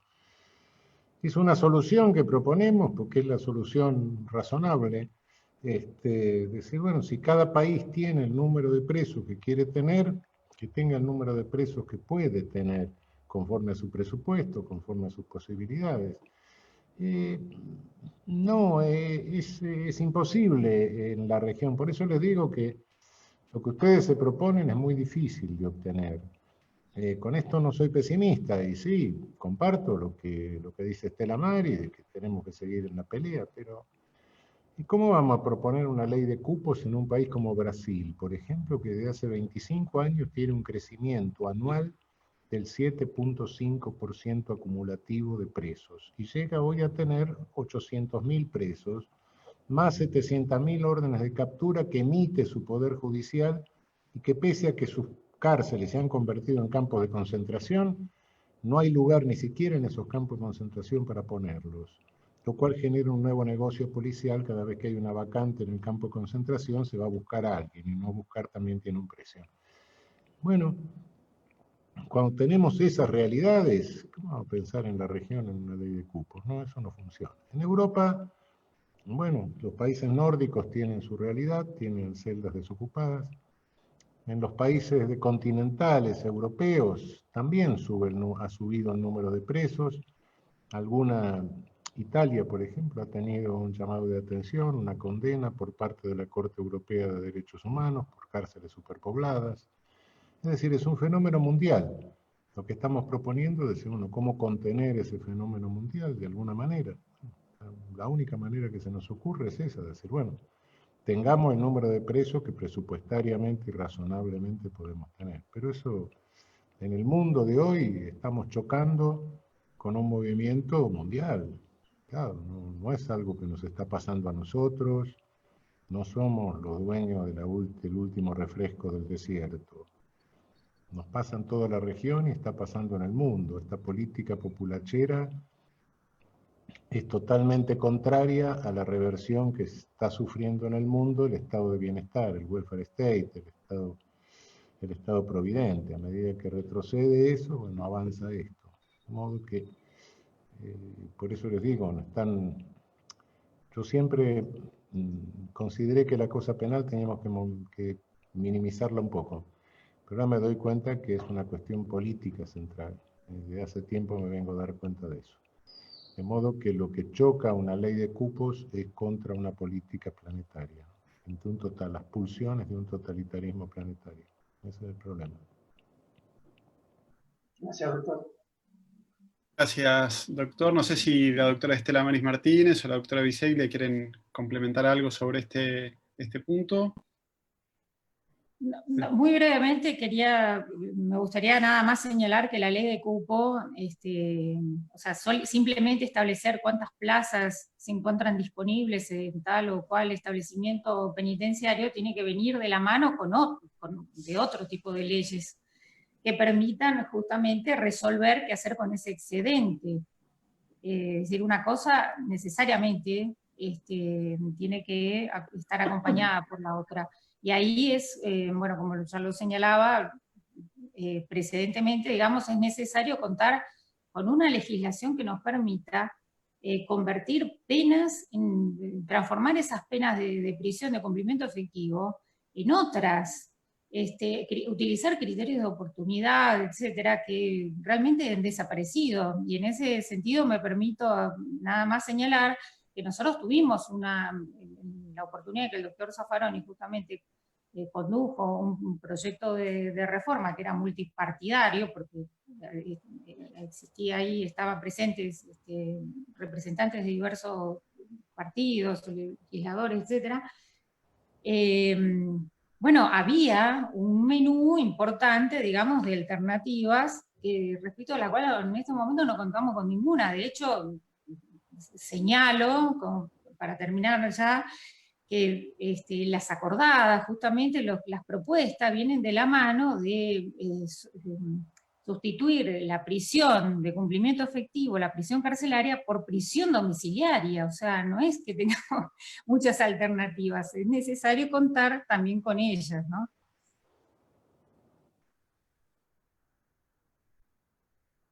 Muchas gracias, doctora. Doctora Martínez, ¿algo sobre esto? Sí, la idea de la ley de cupo es que ante la obligación de que se respete un cupo determinado, los jueces tienen que dejar en libertad a personas que muchas veces tienen privadas de su libertad simplemente porque quieren. Hay un montón de personas que no están excarceladas con la cuestión del arraigo, o que se les concede la excarcelación con una caución real, Entonces, si el juez se ve si el juez se enfrenta a la obligación, mire señor, usted tiene que hacerle lugar para que ingrese esta persona que cometió un homicidio, y usted tiene una persona que cometió un delito absolutamente carente de peligrosidad, pero como no está muy convencido de su radicación, o porque le parece que no tiene que escarcelarlo, y le fijó una alta caución real, bueno, entonces lo que hay que hacer es, el juez ante esa posición va a valorar un recurso escaso como va a ser el lugar en una cárcel. Esta es la idea. Ahora, por supuesto, si los jueces dicen que no tienen alternativas, pero no nos engañemos, hay un montón de personas privadas de libertad que sí podrían tener arresto domiciliario, sí podrían estar escarceladas, o sí podrían haber tenido algún tipo de medida sustitutiva y no se les dio. Bien, muchas gracias, doctora. Sí, doctor, lo escuchamos. Quiero agregar lo siguiente. Aunque hubiera sido real el proyecto nuestro de 2013-2014, no hubiera funcionado sin ley de cupos, porque la experiencia mundial es que prever alternativas a la privación de libertad sin ley de cupos no baja el número de presos, sino que aumenta la red de control. Es decir, se mantiene el mismo número de presos y se aplican además las medidas alternativas. De modo que las dos cosas son imprescindibles, son complementarias. Bien, muchas gracias, doctor. Muy claro. Sí, doctora. Una palabrita nada más. La prueba de lo que está diciendo el doctor Zaffaroni es el arresto domiciliario. Desde que se implementó el sistema de pulseras, personas que en otras circunstancias hubieran estado escarceladas, ahora les imponen arresto domiciliario. Clarísimo. Muchas gracias por el intercambio a los tres. Le voy a ceder la palabra a la comisionada Josefina Ignacio.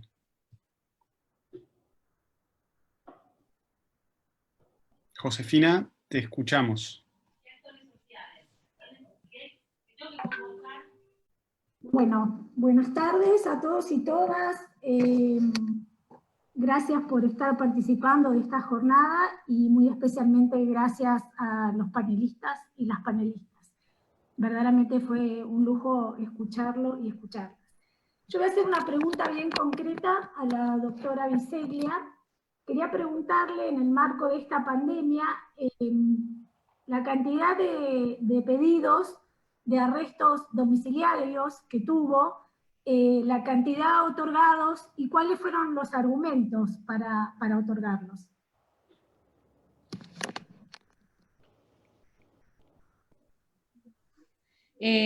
Bueno, a ver, la cantidad de pedidos, ya la verdad que al principio teníamos una cuenta, pero en este momento no podría decirle exactamente porque siguen aumentando. Casi diariamente tenemos 1 o 2 pedidos de prisiones domiciliarias.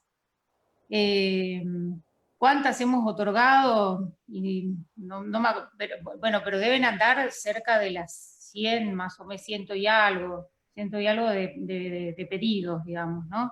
No sé exactamente la cifra en este momento. Y otorgadas, por el momento, una mínima parte. A personas, una persona con discapacidad, 2 personas con discapacidad, una con discapacidad motriz, otra persona que tiene un problema de ceguera, digamos, va aumentando, caso de mujeres con chicos,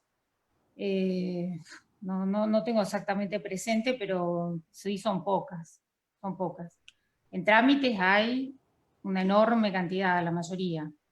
Y hay algunos que lamentablemente no se han podido otorgar también porque no tienen dónde ir, no tienen domicilio, finalmente no se puede concretar esa situación. Y bueno, y hay otras tantas que tenemos abiertas y trabajando la posibilidad, digamos, de concretar donde faltan algunas pruebas, por decirlo así, porque bueno, el incidente lleva su tiempo.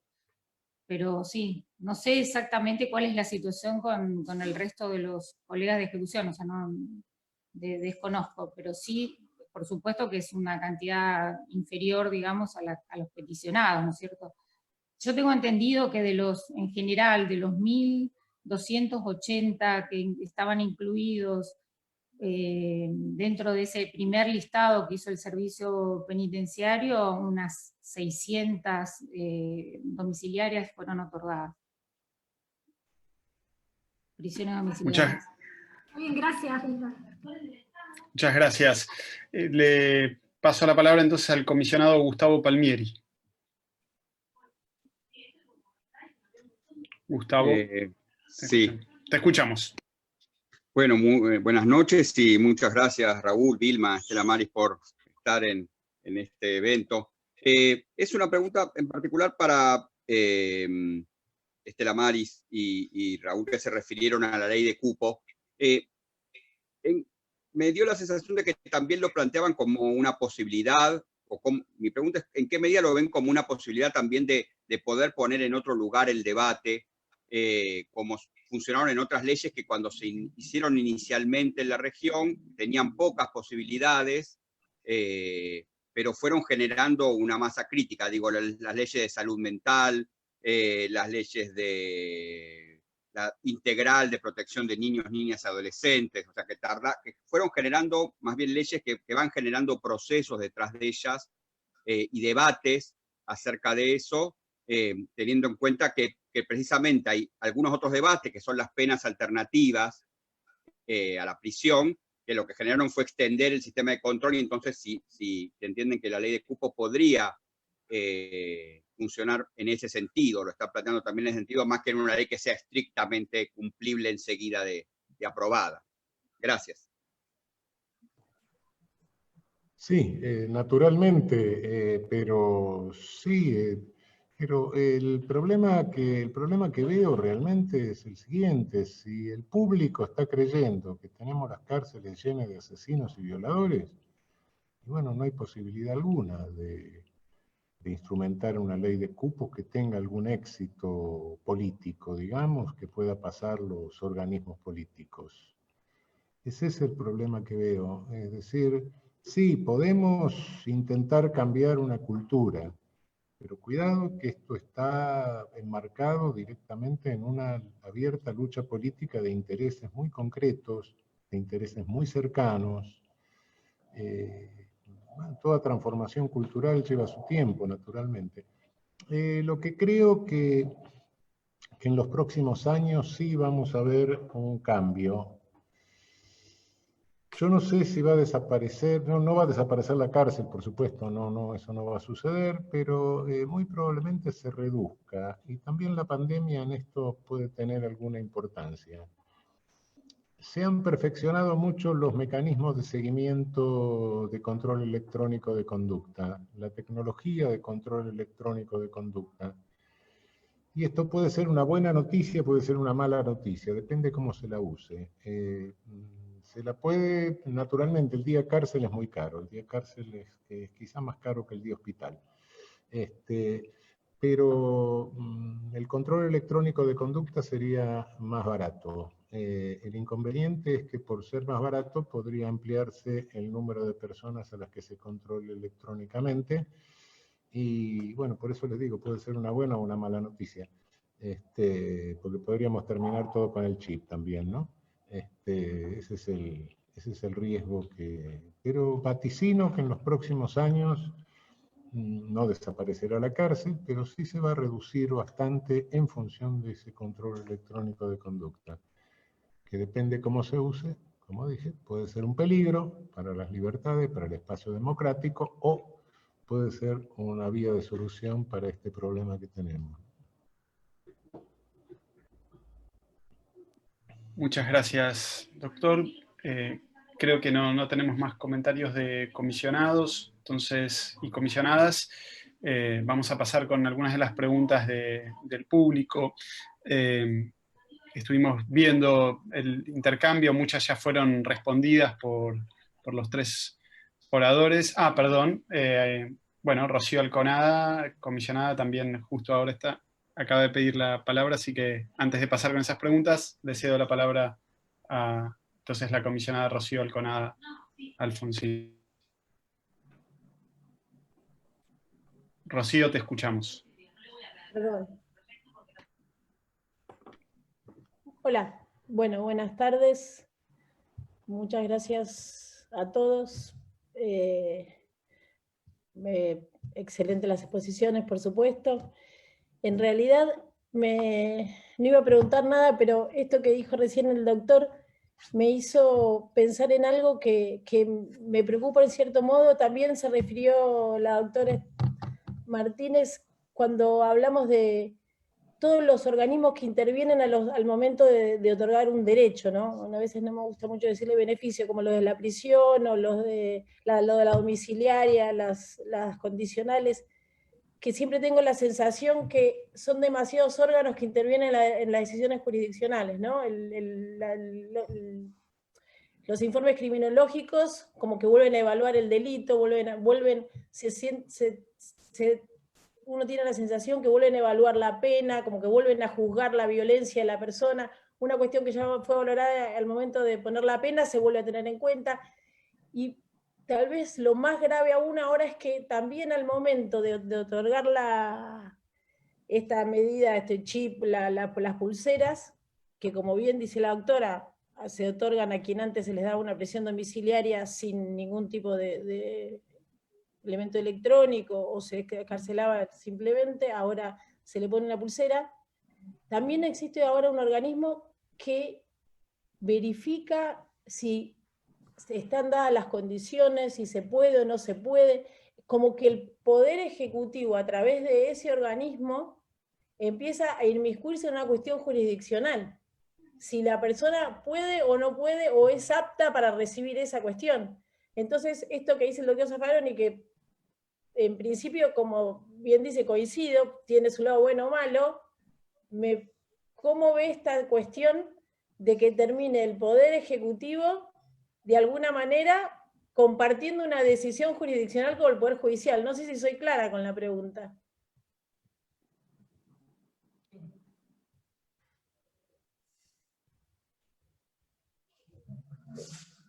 Sí. Rocío, ¿yo puedo contestar? Adelante. Adelante, doctora, la escuchamos. Sí, Rocío, sos absolutamente clara. En realidad, ese organismo del Ejecutivo lo único que debería hacer es verificar conectividad. Es decir, tendría que ir al domicilio y tendría que ver si ese domicilio es apto para que la persona tenga la pulsera, pero a los efectos de que existe cobertura de conectividad. Todo lo demás que haga, todas las demás evaluaciones, sobran. Pero es cierto que normalmente, cada vez que hay que tomar algún tipo de decisión que tenga que ver con la libertad, se toman un montón de reparos y se permite que se avance indebidamente en ciertas áreas. Pero ese control debería limitarse exclusivamente a ver si el domicilio donde va a ir la persona es apto a los fines de la conectividad con la pulsera. ¿Me permite una aclaración? Sí, lo bueno sería que todo lo se hiciese desde el Poder Judicial, ¿no?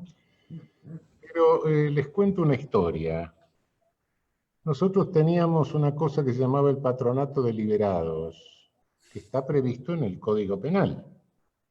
¿Saben lo que era el Patronato de Liberados? Era una asociación civil a la que el Estado le pagaba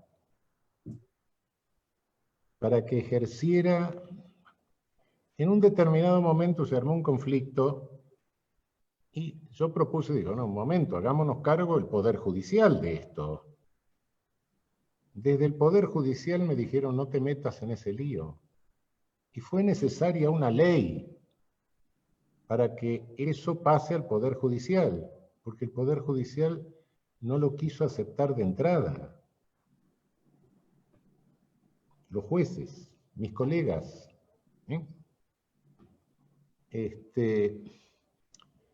¿cuál es la idea de pasarlo al Poder Judicial? ¿O cuál era la idea?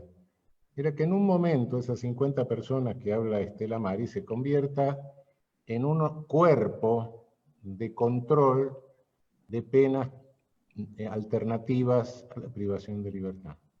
Es decir, de inspectores de prueba y de asistentes de prueba.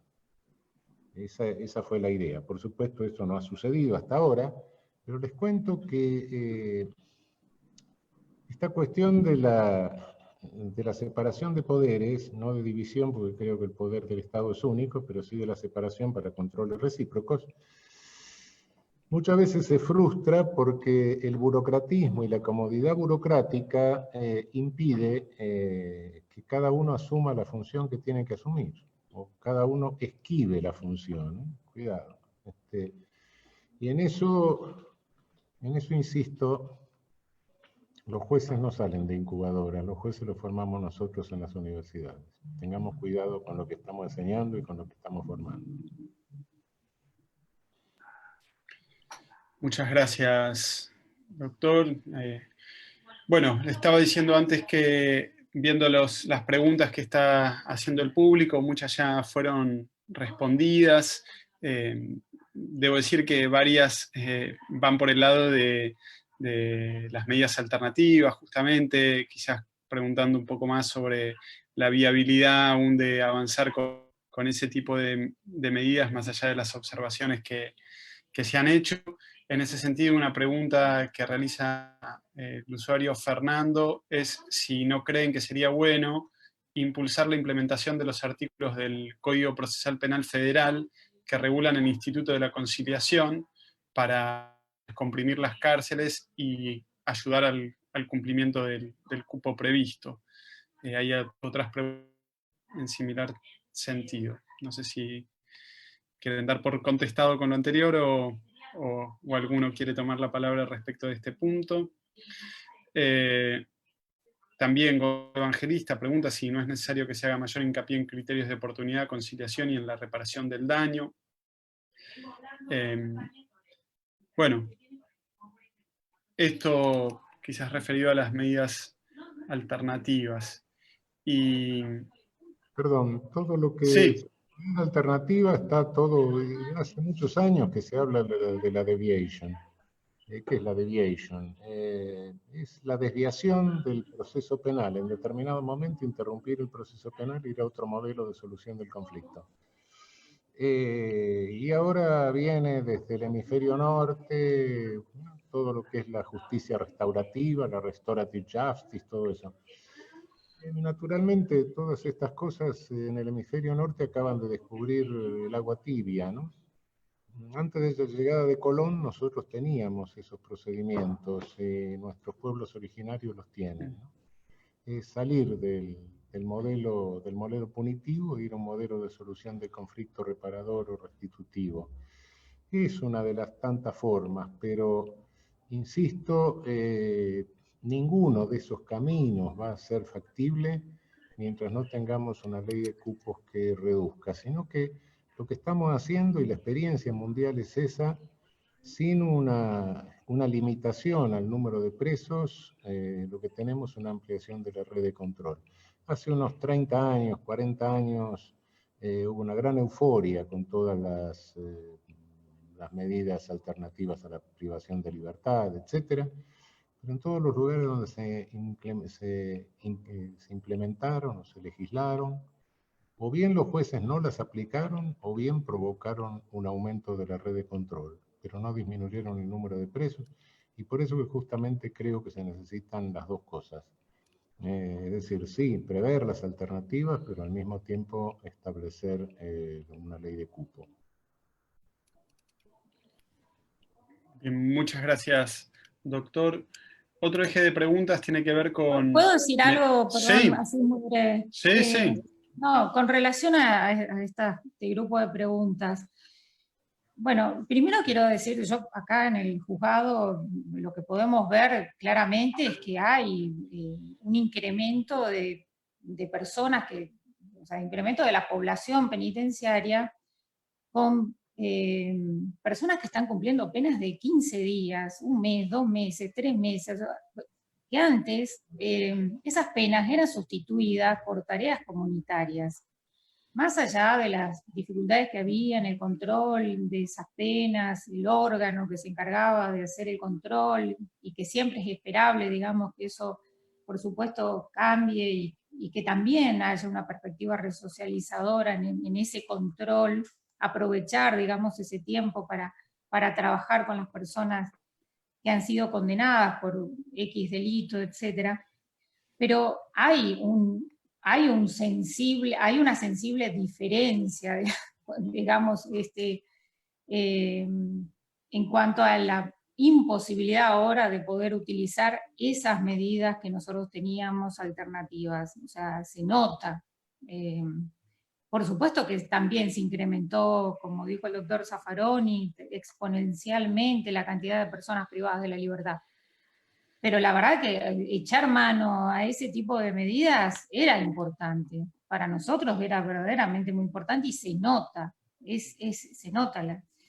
Y con relación, bueno, otro tema que quería decir antes, de la pregunta anterior que me hicieron de las prisiones domiciliarias, si bien es cierto que no se han dado muchas prisiones domiciliarias, por lo menos no se han dado aquellas respecto de las cuales existe una expectativa y existen dificultades como para poder concretarlas, sí quiero remarcar que se incrementó, por decir así, la cantidad de libertades. La cantidad de libertades anticipadas. Bueno, me parece un dato, digamos, para tomar en cuenta, no puedo dar estadísticamente ahora la cifra, pero es algo importante, me parece que en algún momento habría que hacer un relevamiento durante las libertades durante la pandemia.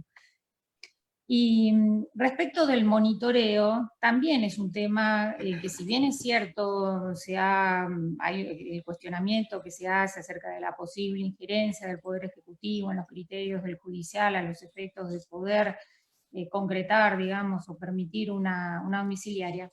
Yo quiero resaltar que el trabajo que hace desde ese organismo de la dirección de monitoreo es muy importante y muy valioso para nosotros, porque tienen trabajadores sociales que acompañan, sobre todo en el caso de las mujeres con hijos, con chicos y con personas discapacitadas a su cargo.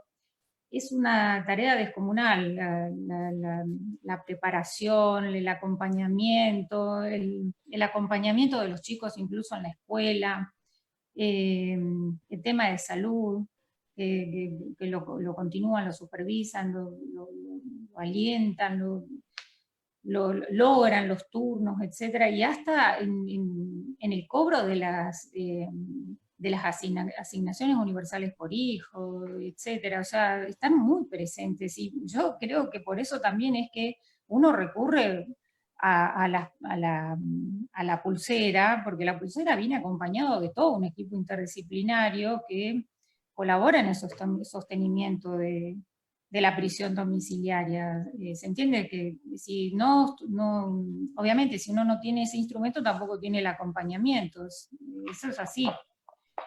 Por eso me parece que me quería resaltarlo, nada más destacarlo como un dato, como para que lo tomen en cuenta. Gracias. Muchas gracias, doctora. Otro grupo de preguntas o comentarios, algunos quizás con la respuesta ya tácita, ¿no? Tienen que ver con la importancia que ustedes le asignan a desmilitarizar el servicio penitenciario y que quede bajo control civil. Hay preguntas de varios usuarios en este sentido. Por ejemplo, una pregunta quería consultar qué piensan los oradores sobre una reforma del Servicio Penitenciario Federal con una mayor participación civil y si esto podría ayudar a mejorar en alguna medida. Teníamos 2 o 3 más en el mismo sentido.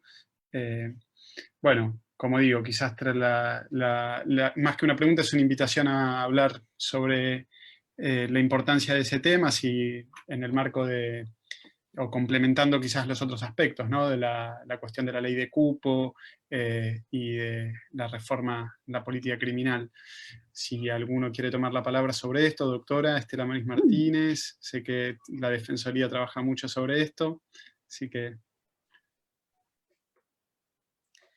no sé si alguien quiere tomar la palabra. Doctora yo quisiera decir una Sí. sola cosa, que es que en la mesa de diálogo dentro de la cárcel, ese fue un reclamo de las personas detenidas, un reclamo urgente. Y la verdad que fue muy bienvenida la presencia del Ministerio de Salud en Devoto, cuando fue inmediatamente, bueno, después de ese motín, digamos, se hizo presente el Ministerio de Salud con sus propios médicos y sus propios programas, bueno, especialmente por el tema del COVID y tal, pero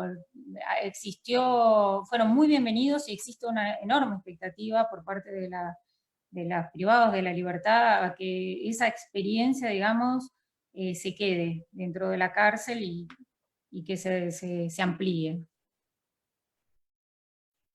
Bien, doctora, para cederle la palabra, sí, le voy a agregar una pregunta que tenemos de una persona privada de la libertad que está siguiendo la videoconferencia y hace una pregunta específicamente para usted, así que van las dos preguntas juntas, la anterior y esta, que es si ve viable instruir a los defensores a requerir la compensación por pena ilícita para tratar anticipadamente incidentes de libertad condicional o asistida por padecer esa pena bajo restricción de derechos en relación al hacinamiento, ¿no? Es la pregunta, no sé si se entendió. Pero bueno, no se entendió la pregunta, veo por ahí yo no la leí muy claramente. La leo de vuelta y con esto vamos concluyendo con las preguntas. La pregunta es, ¿cree usted que a los efectos de colaborar la reducción de hacinamiento resulta imperioso instruir a los defensores y requerir la compensación por pena ilícita para tratar anticipadamente incidentes de libertad condicional o asistida por padecer esa pena bajo restricción de derechos? Es una pregunta en relación a la resolución 928 del 2019 del Ministerio Público de la Defensa. Sí se entendió. Yo creo que los defensores deben utilizar todas las armas jurídicas que tienen a su alcance para tratar de lograr reducir la sobrepoblación carcelaria y que todas aquellas personas que de alguna manera pueden recuperar la libertad, la recuperen. Los defensores, ahora nosotros pedimos, de ahí a que los jueces nos hagan caso o que los fiscales nos acompañan, hay un largo trecho. Normalmente no ocurre. El éxito de nuestros pedidos en esta etapa ronda más o menos alrededor del 20%. Y no nos podemos quejar. Y respecto a lo anterior, dos cosas. Primero, yo creo que siguiendo el espíritu de las reglas de Mandela, el Ministerio de Salud no tendría que ir a las cárceles porque hay un problema concreto con COVID. Todo lo que tiene que ver con la salud en las cárceles lo tendría que manejar el Ministerio de Salud. No tendría que haber un sistema separado adentro de las cárceles, porque las personas privadas de su libertad, aunque pierden ciertos derechos, no pierden el derecho a la salud. Por ende, no deberían distinguirse de los demás ciudadanos y debería el Ministerio de Salud supervisar todo lo que tiene que ver con la sanidad en las cárceles, siempre, no cuando hay una epidemia. Más allá que yo también felicito la labor de la viceministra de Salud, que está haciendo una labor realmente relevante con el problema de las cárceles. Y otra cosita muy cortita y ya termino. Yo creo que lo que habría que hacer con el sistema penitenciario federal y con todos los sistemas penitenciarios es directamente desmilitarizarlos. No tendrían que ser una fuerza de seguridad. Toda la concepción tendría que ser diferente, tendrían que ser una fuerza destinada a efectivamente intentar contener, resocializar, acompañar a los privados de libertad, y todo lo que sea seguridad debería estar a cargo de una fuerza obviamente armada perimetral. Con los privados de libertad solo tendrían que interactuar especialistas en resocialización. Muchas gracias, doctora Martínez. Bueno, les pedimos disculpas a todas las personas que han acercado más preguntas, pero por una cuestión del tiempo, por el respeto a los oradores también, vamos a ir concluyendo. Le voy a ceder la palabra al presidente del comité, Juan Manuel Irrazábal, para justamente que nos dé unas palabras de cierre. Muchas gracias a todos y todas. Bueno, reiterar el agradecimiento por el tiempo que nos han brindado, por los aportes que han hecho. Sabemos que el camino es difícil, Las advertencias del doctor Zaffaroni son más que atinadas, pero sabemos también que este camino tenemos que hacerlo, es el sendero que inexorablemente tenemos que recorrer para que la resocialización que garantiza la Constitución no sea una mera ficción, y para que tampoco las políticas de prevención se conviertan en ficción. Es un debate que tenemos que dar. Iniciamos este camino de cara a la sociedad, oportunamente también. Cuando madure la posibilidad de hacerlo, hay que darlo. Comprometo que el resto de las preguntas, muchas muy interesantes relacionadas con personas con discapacidad, en situación de encierro, preguntas que tienen que ver con la situación de familiares y con organizaciones de detenidos y liberados, las vamos a hacer llegar a nuestros invitados, y que si tienen esa disposición de ánimo que hoy mostraron, probablemente a través de las respuestas que nos transmitan, la compartiremos con todos los que participan de esta convocatoria. No hay política punitiva, sino hay un manto humanitario que le dé sustento. Así que el sendero ya lo iniciamos y empezamos a caminar sin querer detenernos por los obstáculos que encontremos en el mismo camino. Agradezco a todos los comisionados que participaron, a todas las organizaciones y personas que están participando en el chat. Relevaremos todas las preguntas y trataremos también de que encuentren su respuesta. Estamos trabajando en una ley de cupo. El año pasado convocamos a una jornada organizada por el comité, llevada adelante por los comisionados Gustavo Palmieri, Diego Lavado.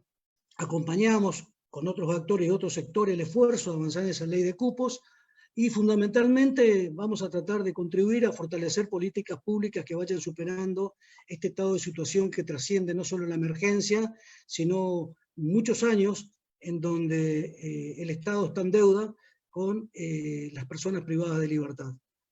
Reiterando el agradecimiento, quiero anunciarles que la semana que viene seguimos con jornadas como estas, y van a estar invitados nuevamente a participar, y lógicamente haremos todas las devoluciones que se puedan en la medida en que tecnológicamente sea posible hacerlo.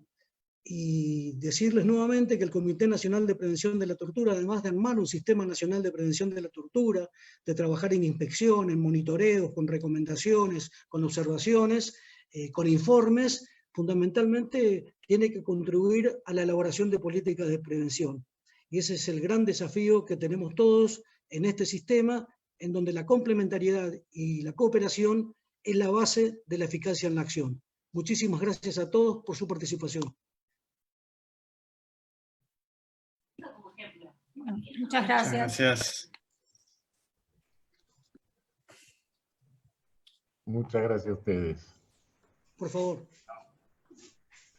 Gracias. Gracias. Chao, gracias a todos. Gracias, hasta luego. Adiós.